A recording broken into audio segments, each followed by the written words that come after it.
तो बच्चों अभी तक अपने पता लगा लिया था कि यदि अनंत लंबाई की आवेशित चालक तार है तो उसके आसपास कितना विद्युत क्षेत्र होगा। ठीक है, तो अपना जो रिजल्ट आया था वो कुछ इस तरह से था, E is equal to 2k lambda by R. ठीक है, वेक्टर फॉर्म में अगर लिखना चाहो तो ये कुछ इस तरह से हो गया है। अब जो सेकेंड एप्लीकेशन है गाउस के नियम की, वो है अनंत विस्तार की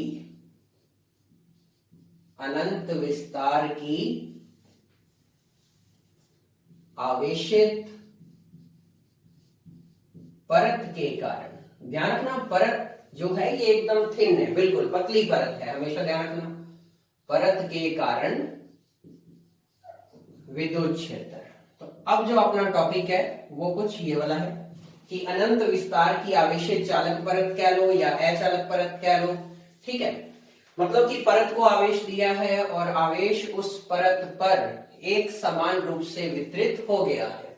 फिर हमने उस परत के आसपास विद्युत क्षेत्र पता लगाना है गाउस के नियम से। ओके, तो ये अपने पास एक अनंत विस्तार की परत हो जाएगी कुछ इस तरह से। मैंने क्या किया कि इसको धन आवेशित कर लिया। आवेशन की विधियां, मेथड्स ऑफ चार्जिंग अपने फर्स्ट चैप्टर में पढ़े थे। 3 मेथड थे, कौन कौन से? घर्षण द्वारा आवेशन, संपर्क द्वारा आवेशन और फिर प्रेरण द्वारा आवेशन। तो अपने जो है इसको आवेशित कर लिया। तो जैसे ही इसको आवेशित किया तो इस परत पर जो धन आवेश है वो एक समान रूप से वितरित हो गया कुछ इस तरह से। इधर भी हर जगह मतलब कि धन आवेश जो है वो वितरित हो गया। ठीक है, अब अपने को इस परत के कारण इसके आसपास कोई बिंदु है P, वहां पर हमें विद्युत क्षेत्र पता करना है। तो देखो, तो सबसे पहले हमें गाउसियन सरफेस बनानी पड़ेगी और कोशिश ये करनी है कि गाउसियन सरफेस ऐसी हो कि उसके अंदर एक तो आवेश परिबद्ध हो जाए और दूसरा विद्युत क्षेत्र या तो उसके समांतर आए या फिर उसके लंबवत आए। तो मैं इस तरह से बेलनाकार गाउसीय पृष्ठ की कल्पना कर लेता हूं और इस बेलनाकार पृष्ठ का एक भाग जो है वो इधर की ओर है। अब मन में क्वेश्चन आ जाता है कि सर इधर बनाने की क्या जरूरत है? ठीक है, एक तरफ काम चल सकता है। तो जरा सोचो, ये अपने पास, चलो यहां से, ये अपने पास एक परत है, आवेश इसके इधर भी है और इस साइड भी है। अगर मैं यहां बेलनाकार पृष्ठ लगा देता हूं तो ये आवेश परिबद्ध नहीं हुआ, इधर से तो ओपन रह गया, तो इस साइड भी इस तरह से लग जाएगी, तो वो आवेश जो है वो थोड़ा सा क्या हो जाएगा? परिबद्ध। तो अब जो इसके अंदर का आवेश है वो क्या हो चुका है? परिबद्ध हो चुका है। और गाउस का नियम यही कहता है कि विद्युत फ्लक्स जो है परिबद्ध आवेश और 1/ε0 के गुणनफल के बराबर होता है। ठीक है, तो अब देखो यहां पर हम उस बिंदु P की कल्पना कर लेते हैं जहां हमें विद्युत क्षेत्र पता करना है। हम चाहे तो यहां पर भी कल्पना कर सकते हैं उस बिंदु की। तो मैं यहां मान लेता हूं P डैश और मैं यहां मान लेता हूं P। अब ये जो गाउसियन पृष्ठ है, जो बेलनाकार गाउसियन पृष्ठ है, ठीक, इसकी जो त्रिज्या है उसको मैं स्मॉल a मान लेता हूं। तो जाहिर सी बात है इसकी त्रिज्या भी स्मॉल a होगी और इसकी रेडियस भी क्या होगी? Small a। ठीक है, और पॉइंट P जो है वो यहां से r दूरी पर है कुछ इस तरह से, सेम टू सेम। ये डिस्टेंस भी अपने पास कितनी है? r है। अब देखो, इस बेलनाकार गाउसीय पृष्ठ के टोटल 3 पार्ट है कल की तरह, जो अपना प्रीवियस लेक्चर है उसकी तरह। देखो कैसे इस छोटे से क्षेत्रफल की दिशा तल के लंबवत बाहर की ओर, तो मैं इधर की और इस पार्ट की दिशा को नाम दे देता हूं ds वेक्टर। सिमिलरली इधर वाले की दिशा किधर होगी? इधर की ओर, और ये भी अपने पास हो जाएगा ds वेक्टर। अब यहां पर जो पॉजिटिव चार्ज है उस पॉजिटिव चार्ज के कारण उधर की ओर विद्युत क्षेत्र होगा, तो उस इलेक्ट्रिक फील्ड को मैं नाम दे देता हूं E वेक्टर। ठीक है, सेम टू सेम। अब ये जो है इस परत के एक साइड का विद्युत क्षेत्र तो है उधर की ओर और इस साइड का होगा इधर की ओर, तो इधर भी विद्युत क्षेत्र होगा ई वेक्टर। हो गया। अब इन दोनों के बीच का कोण थीटा इक्वल्स टू कितना है? 0 degree, because electric field and surface direction both are in same side, दोनों एक तरफ ही हैं। सिमिलरली यहां पर भी कितना हो जाएगा? 0 डिग्री, क्योंकि इलेक्ट्रिक फील्ड और सरफेस की डायरेक्शन क्या है? सेम है। और यहां पर भी अब देखो, सिलेंडर जो है, ये जो बेलन है, अपने को पता है इसकी टोटल इस तरह से 3 सरफेस है, एक ये ऊपर की और एक ये नीचे की और एक ये इधर की और ये पूरा सिलेंड्रिकल सरफेस है कुछ इस तरह से। अगर मैं यहां कल्पना करूं तो तल की लंबवत इधर हो जाएगा, अगर मैं यहां कल्पना करूं तो उधर हो जाएगा। तो 1 और 1 2 तो हमने क्लियर कर ली। थर्ड, चाहो तो आप यहां बना लो, चाहो आप यहां बना लो, चाहे तो यहां, चाहे तो यहां। तो ये जो कुछ सरफेस है, इस छोटा सा ds, इस सरफेस की डायरेक्शन ऊपर की ओर है। ओके, लेकिन विद्युत क्षेत्र अभी भी उसी ओर है, तो इस वजह से ये वाला विद्युत क्षेत्र इधर है। अब जो थीटा है इन दोनों के बीच का, वो कितना डिग्री है? 90 डिग्री। अगर आप इधर की बात करोगे, सरफेस डायरेक्शन ऊपर, विद्युत क्षेत्र इधर, थीटा फिर 90 डिग्री। यहां की बात करोगे, सरफेस डायरेक्शन इधर, इधर, वापस वही सेम चीज आ जानी है। तो इसलिए अपने इस पृष्ठ को मैं नाम दे देता हूं S1, इसको मैं नाम दे देता हूं S2 और इस सिलेंड्रिकल सरफेस को मैं नाम दे देता हूं S3। तो अपना जो अब टारगेट है, जो मेन कंसर्न है, वो है to find out electric field at point P। इस बिंदु P पर विद्युत क्षेत्र का पता लगाना है। देखो, अब जैसे हमने वो एक सिंपल वायर वाला समझा था कि उसके जो है इस वायर के कारण यहाँ पर विद्युत क्षेत्र इधर होगा, इस पार्ट के कारण इधर होगा, इस पार्ट के कारण इधर होगा। तो बाद में हमने देखा जो घटक बने थे, कंपोनेंट, सब जो है उधर की ओर ही जा रहे थे। तो सेम इसमें भी वैसे ही होता है, जो कंपोनेंट है वो उधर की ओर ही जाएंगे। तो अपने को इसलिए यहाँ पर इधर उधर विद्युत क्षेत्र ज्ञात करने की जरूरत नहीं है। अब देखो, सॉल्व करते हैं इसको। तो गाउस का नियम क्या कहता है? मोस्ट इंपोर्टेंट गोल्डन फॉर्मूला आपको बताया हुआ है, integration of closed surface E D S cos theta बराबर summation Q upon epsilon naught. कुछ इस तरह से हो जाएगा। अब देखो जरा, जो थीटा है, सॉरी, ये जो टोटल सरफेस है ds, अपने जो यहां पर इंटीग्रेशन कर रहे हैं, ये टोटल गाउसियन सरफेस है। अब ये 3 पार्ट में डिवाइड है, एक सर्कल ये वाला, एक सर्कुलर ये वाला और एक सिलेंड्रिकल ये वाला। तो हम इस इक्वेशन को 3 पार्ट में डिवाइड कर लेते हैं। ठीक है, तो कुछ एक बार थोड़ा ऐसे। तो integration first one S1 e ds। अब देखो, पहली वाली जो है S1, ये सरफेस है, E विद्युत क्षेत्र इधर की ओर है और ds इधर की ओर है। तो थीटा इक्वल्स टू 0 डिग्री। तो यहां अपने पास आ जाएगा cos 0 degree plus integration S2 eds, उस साइड आ जाओ। तो जो सेकेंड सरफेस है S2, उसकी डायरेक्शन थीटा यहां भी 0 डिग्री है, तो यहां भी क्या हो जाएगा? cos 0 डिग्री प्लस, अब जो थर्ड है, integration S3 e ds cos। अब थर्ड केस में देखो, सरफेस डायरेक्शन ऊपर की ओर है। अब ये कैसे पता चलता है सरफेस डायरेक्शन ऊपर की ओर है? तो सिलेंड्रिकल कोई चीज अभी फिलहाल है नहीं मेरे पास बड़ी, तो चलो मार्कर से ही समझते हैं। अगर मैं आपको बोलूं इस साइड की डायरेक्शन किधर है, तो आप बोलोगे सरफेस पर परपेंडिकुलर इधर की ओर। इस साइड की डायरेक्शन किधर है? सरफेस के परपेंडिकुलर उधर की ओर, सरफेस के परपेंडिकुलर इधर की ओर, इधर की ओर, इधर की ओर। कहने का मतलब जो डायरेक्शन है सरफेस की, वो हमेशा सरफेस के क्या होती है? परपेंडिकुलर ही होती है, लंबवत ही होती है। तो यहां पर डायरेक्शन है ऊपर, इलेक्ट्रिक फील्ड है इधर, तो थीटा इक्वल्स टू 90। अब कई बार क्या होता है कि हमारे मन में ये बैठ जाता है कि सर सरफेस की डायरेक्शन परपेंडिकुलर होती है, तो थीटा तो हर केस में 90 डिग्री ही आना चाहिए। ठीक है, लेकिन जरा सोचो, थीटा जो है वो एक्चुअल में इलेक्ट्रिक फील्ड की डायरेक्शन और सरफेस की डायरेक्शन के बीच का कोण है। यहां पर सरफेस की डायरेक्शन ऊपर है और इलेक्ट्रिक फील्ड इधर है, तो थीटा 90 है। ठीक है, यहां पर दोनों की डायरेक्शन सेम है, तो थीटा 0 है। यहां भी कुछ ऐसा ही है। तो इस तरह से थर्ड केस में अपने पास 90 आ जाएगा equals to summation Q upon epsilon not. Solve करते हैं इसको।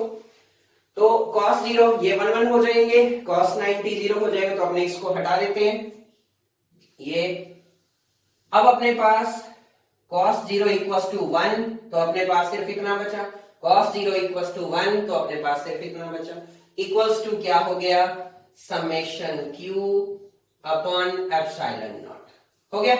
अब इसको अपने करना है सॉल्व। देखो इलेक्ट्रिक फील्ड जो है वो कांस्टेंट है, ठीक है, वेरिएबल नहीं है। इलेक्ट्रिक फील्ड को रखा बाहर, इंटीग्रेशन S1 वाली ds का प्लस फिर इलेक्ट्रिक फील्ड को रखा बाहर, इंटीग्रेशन S2 वाली ds का equals to summation q upon epsilon not. अब देखो S1 वाली जो छोटी सी सरफेस है ds, इसका इंटीग्रेशन करोगे तो इस तरह से ये सर्कुलर सरफेस बनेगी, वृत्त का क्षेत्रफल बन जाएगा। क्लियर। रेडियस इसकी a है, तो इस सरफेस का क्षेत्रफल क्या हो जाएगा, पाई a स्क्वायर।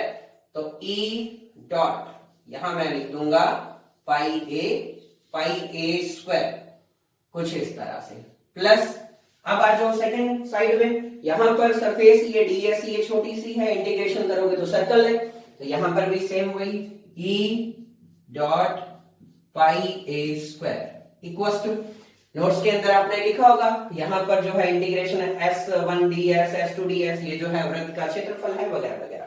अब आ जाओ चार्ज पर। तो यहां पर हमें जो है डेंसिटी यूज करनी है, आवेश घनत्व यूज करना है। तीन तरह का आवेश घनत्व आपने पढ़ा है, रेखीय आवेश घनत्व और पृष्ठ आवेश घनत्व और आयतन आवेश घनत्व। अब जरा देखो कि हम कौन सा यूज करेंगे। रेखीय यूज नहीं कर सकते क्योंकि वो एक वायर की फॉर्म में होना चाहिए। सरफेस चार्ज डेंसिटी या पृष्ठ आवेश घनत्व यूज कर सकते हैं या नहीं, बाद की बात है। आयतन आवेश घनत्व नहीं यूज कर सकते क्योंकि शीट जो है थिन है, ओके, मोटी शीट होती तब उसका वॉल्यूम वगैरह होता। तो यहां पर सिर्फ सरफेस चार्ज डेंसिटी यूज होगा, पृष्ठ आवेश घनत्व यूज होगा क्योंकि जो चार्ज है वो उसकी सरफेस पर है और बहुत पतली है, तो इसकी मोटाई को इसके जो क्षेत्रफल की तुलना में नेग्लिजिबल माना हुआ है। तो हम यहाँ यूज करेंगे पृष्ठ आवेश घनत्व। तो अब यहां करते हैं, तो पृष्ठ आवेश घनत्व से हम जानते हैं कि सिग्मा बराबर होता था Q अपॉन में S। याद है Q क्या होता है, परिबद्ध आवेश। तो यहां पर जो परिबद्ध आवेश है वो समेशन Q या Q है अपने पास, तो फिर मैं यहां लिखूंगा Q अपॉन S क्या होता है, क्षेत्रफल। अब देखो यहां कंफ्यूजन हो जाता है, अभी तो क्षेत्रफल सेम है, इसका एरिया क्या है पाई a स्क्वायर, इसका एरिया क्या है पाई a स्क्वायर। अब क्षेत्रफल किसका है, ये गाउसीय पृष्ठ का है या वो क्षेत्रफल जहां पर आवेश परिबद्ध है। तो सिंपल सी ट्रिक याद रखो, ऊपर आवेश है तो नीचे वो क्षेत्रफल आएगा जहां आवेश परिबद्ध है, यानी कि इस वृत्त का क्षेत्रफल आना हालांकि सेम है, इसका भी पाई a स्क्वायर, इसका भी पाई a स्क्वायर, इसका भी पाई a स्क्वायर, बट तीनों में से यूज कौन सा करना है, तो वो है ये वाला, क्योंकि यहाँ आवेश परिबद्ध है। ओके, तो इस तरह से इसका जो क्षेत्रफल होगा वो पाई a स्क्वायर हो जाएगा। तो अब अपने पास Q इक्वल्स टू क्या आ गया, sigma into pi a square. तो ये अपने को मिला Q की वैल्यू अपने यहां पुट कर देते हैं, तो sigma upon sigma pi a square upon आ जाएगा epsilon naught. Okay, summation Q की जगह हमने Q की वैल्यू पुट कर दी, तो इस तरह से अपने पास रिजल्ट आ गया। पाई a स्क्वायर कॉमन आ जाएगा और हाँ या ऐसे कर लो, दोनों सेम है, तो टोटल कितने हो गए ये e pi a square plus e pi a square, 2e pi a square. यहां से पाई a स्क्वायर से pi a square cancel, 2e equals to अपने पास आया, तो 2e अपने को मिला सिग्मा अपॉन एप्सिलॉन नॉट। ठीक है, तो यहां पर E बराबर क्या हुआ, विद्युत क्षेत्र सिग्मा अपॉन 2 एप्सिलॉन नॉट। तो ये है बिंदु P पर या बिंदु P डैश पर विद्युत क्षेत्र। तो कुल विद्युत क्षेत्र जो है, सॉरी, जो अपने को विद्युत क्षेत्र मिला वो इतना मिला। अब इसकी जो वेक्टर फॉर्म है उस पर चलते हैं। तो सदिश रूप बिल्कुल आसान है, ई वेक्टर बराबर सिग्मा अपॉन 2 एप्सिलॉन नॉट। किस पर लगाएंगे वेक्टर, प्रॉब्लम हो गई। तो देखो, जो विद्युत क्षेत्र की डायरेक्शन है वो इस प्लेट के तल के लंबवत बाहर की ओर है। तो उस डायरेक्शन को दर्शाने के लिए हमें यहां पर एन कैप यूज करना पड़ेगा। एन कैप क्या है, यह एक इकाई सदिश है जिसकी दिशा इस तल के लंबवत बाहर की ओर है। तो ये था अपना टॉपिक। अब इसमें और क्या है, ग्राफ। तो ग्राफ में देखो, सबसे इंपॉर्टेंट चीज, छोटा सा ग्राफ बना रहा हूं मैं, ओके, पता लगना चाहिए बस। सिग्मा के तो डायरेक्टली प्रोपोर्शनल है, तो वो तो सीधा 45 डिग्री वाला बन जाएगा। अब देखो, क्या ये इलेक्ट्रिक फील्ड जो है डिस्टेंस पर डिपेंड कर रहा है? नहीं कर रहा। तो इस तरह से डिस्टेंस के साथ इलेक्ट्रिक फील्ड कांस्टेंट है, तो हम इसको एक सीधी लाइन में बनाएंगे। अब आप बोलोगे कि लाइन सर यहां से 0 से शुरू क्यों नहीं हुई? क्योंकि जो है फील्ड तो है, 0 थोड़ी है, कुछ ना कुछ तो है, तो हमें कुछ ना कुछ मानना पड़ेगा। और डिस्टेंस के साथ कांस्टेंट रह रहा है, यानी कि यहां पर अगर देखें तो भी कांस्टेंट, यहां देखें तो भी कांस्टेंट, यहां देखें तो भी कांस्टेंट। तो डायरेक्ट जो है ग्राफ एक स्ट्रेट लाइन में फॉर्म होगा। तो ये था अपना टॉपिक, अनंत विस्तार की आवेशित परत के कारण विद्युत क्षेत्र।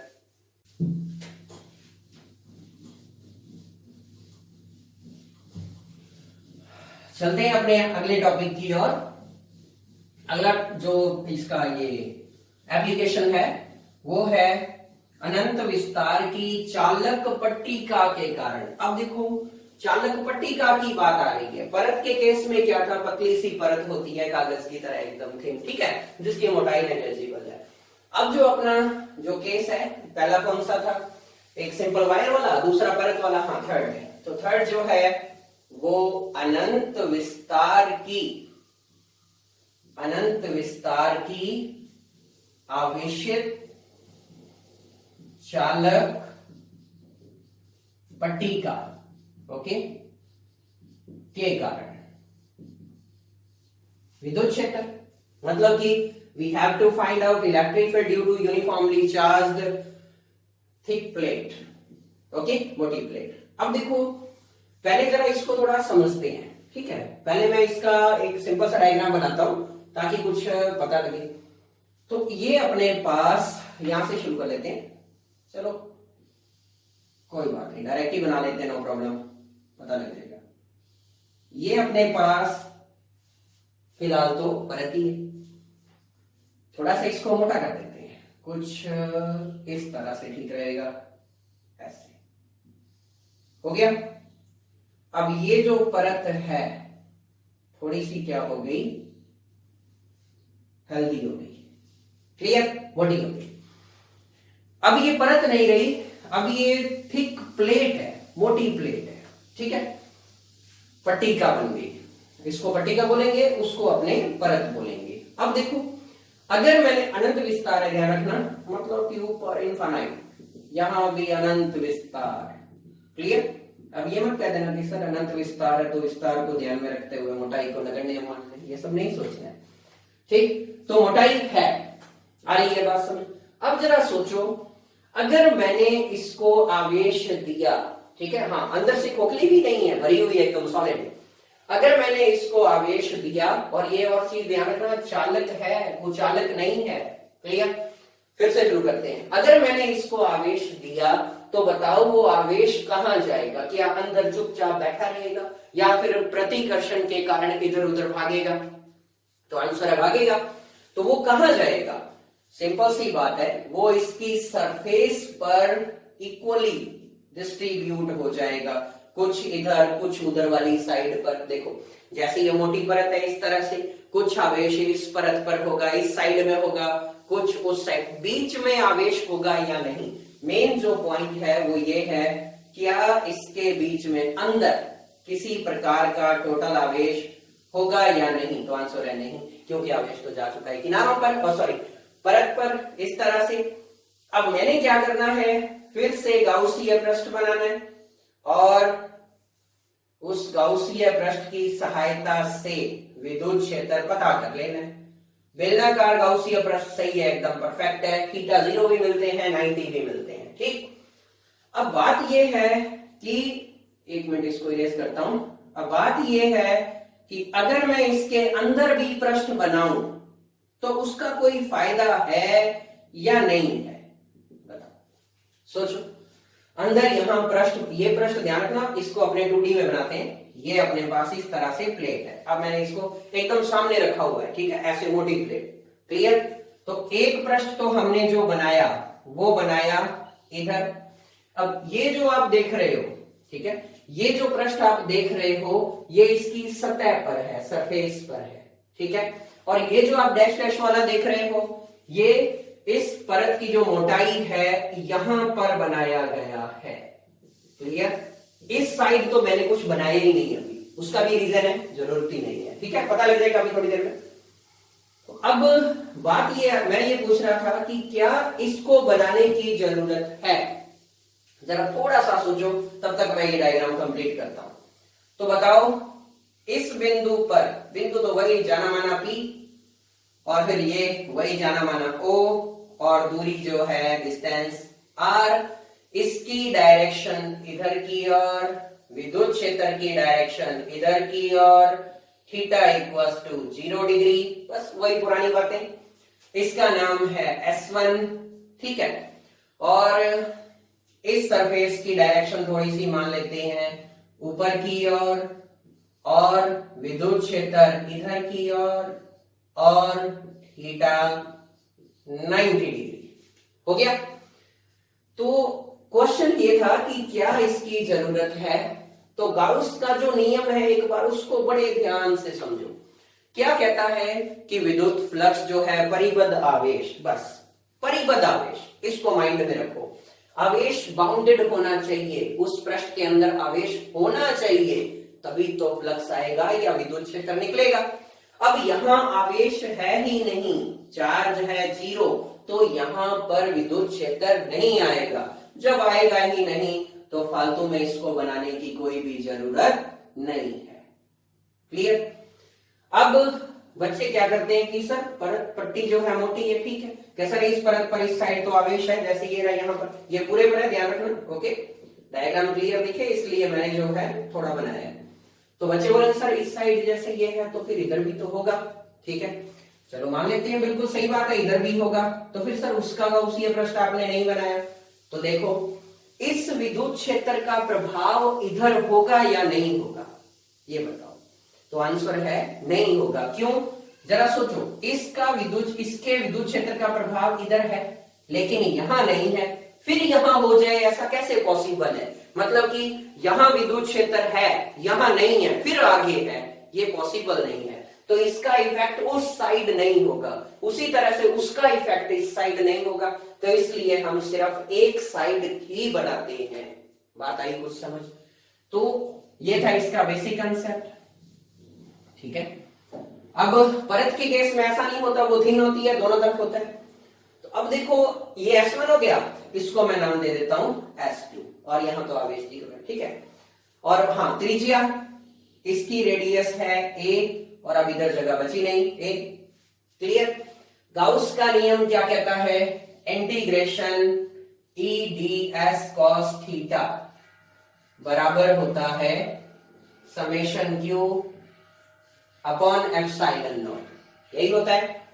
तो integration E ds cos theta, surface कितने पार्ट में डिवाइड है, एक ये वृत्त वाली इधर की ओर और दूसरी सिलेंडर वाली ऊपर की ओर, और गाउसीय पृष्ठ इधर तो है ही नहीं, ठीक, इसको इसलिए अब अपने पास सिर्फ 2 है।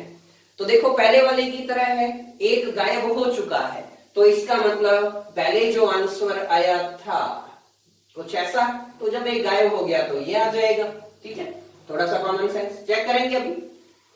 तो अब जो है इंटीग्रेशन S1 पहले वाली E ds cos 0 डिग्री यहां पर, और सेकंड में क्या है plus integration S2 E ds cos 90 degree is equals to summation q upon epsilon not.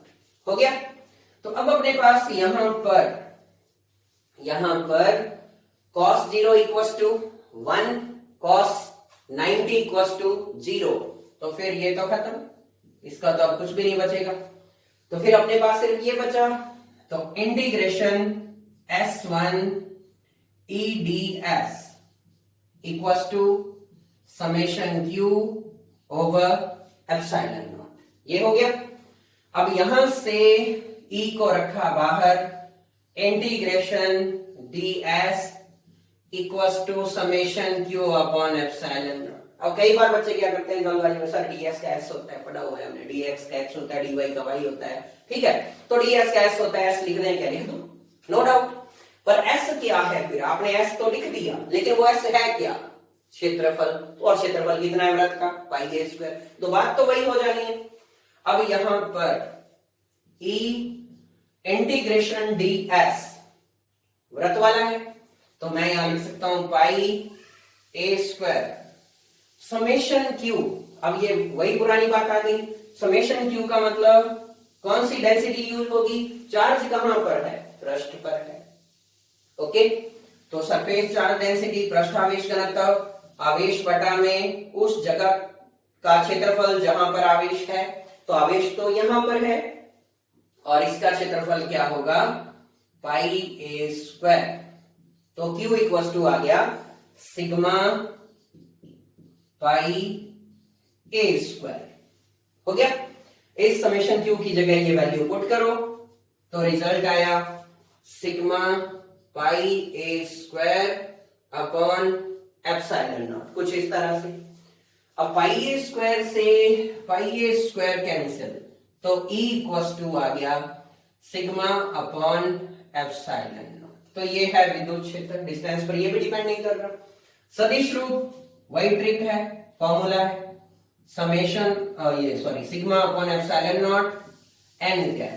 n cap क्या है? यहां पर पृष्ठ या तल के लंबवत दिशा में इकाई सदिश जो विद्युत क्षेत्र की दिशा को बता रहा है। अब बात आती है ग्राफ की। तो ग्राफ अगर बनाओगे तो सिग्मा के साथ तो कैसा ग्राफ बनना है? समानुपाती का, दूरी है नहीं, इसका मतलब दूरी के साथ कांस्टेंट है। और अगर दूरी के साथ कांस्टेंट है तो वो दूरी का ग्राफ विद्युत क्षेत्र का कुछ ऐसे बनेगा। मतलब कि दूरी 0 है तो भी विद्युत क्षेत्र कुछ है, दूरी थोड़ी सी इंक्रीज हुई डिस्टेंस तो भी इलेक्ट्रिक फील्ड उतना ही है, डिस्टेंस और इंक्रीज हुई इलेक्ट्रिक फील्ड उतना ही है, और इंक्रीज हुई इलेक्ट्रिक फील्ड उतना ही है। क्लियर? तो ये आ जाता है इलेक्ट्रिक फील्ड। और ये था अपनी जो थर्ड एप्लीकेशन। अब अपनी 3 एप्लीकेशन और हैं। एक है आवेशित गोलीय कोश या स्फेरिकल शेल के कारण, फिर है कंडक्टिंग स्फीयर या चालक गोले के कारण, और फिर है अचालक गोले के